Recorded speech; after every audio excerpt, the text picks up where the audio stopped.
And as we said, a lot of these storms, they're fueled by the heat. The heat, it's extreme heat. You're looking at live shots from East St. Louis, Illinois, where we've got heat and humidity storms rolling through, flash flooding a concern this morning, and the heat's going to be a big story for us this afternoon. Memphis, Tennessee also will deal with some storms at times, but the humidity is going to be just adding up. And guess what? There's really no change in the forecast. This is going to continue for at least a week, if not longer. Area of high pressure is just going to build. We don't have something to come on in and nudge this out of here. A nice storm coming in from the west, it's just not going to happen. In fact, what it is going to happen is it's going to expand, cover a good chunk of the eastern seaboard, the desert southwest. This big dome of high pressure just continues to bring the numbers up and pump up the humidity from the moisture coming in from the Gulf. And having said that, those heat index values could feel more like 105 to 115. So it is important to make sure that you start to hydrate now, because you're going to feel it by the time we get to day 2 and 3. And we will go through day 2 and 3 and 4 and 5.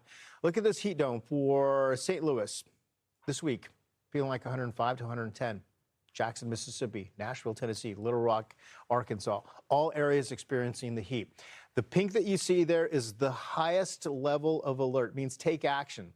Extreme heat warnings are in place, and it concludes St. Louis, where you're dealing with the flooding this morning, and then this afternoon, well, guess what? There is no relief. The heat builds. The overnight lows don't cool down very much. The extreme heat warnings continue through Thursday. And then the deeper shade of red that you see is a heat advisory, goes all the way from the Dakotas, clear back into the Gulf Coast states and across the southeast. Now, when you step outside right now, it feels like 86 in Jonesboro. It feels like 81 in Fort Smith. Feels like very warm temperatures. And then today, a lot of us are going to be in that level 3 out of 4 for the heat risk for places across the plains to the Gulf Coast states. Tomorrow, same story, and we see more in the way of pockets popping up to the extreme. That's proportions of southern Mississippi, west Tennessee.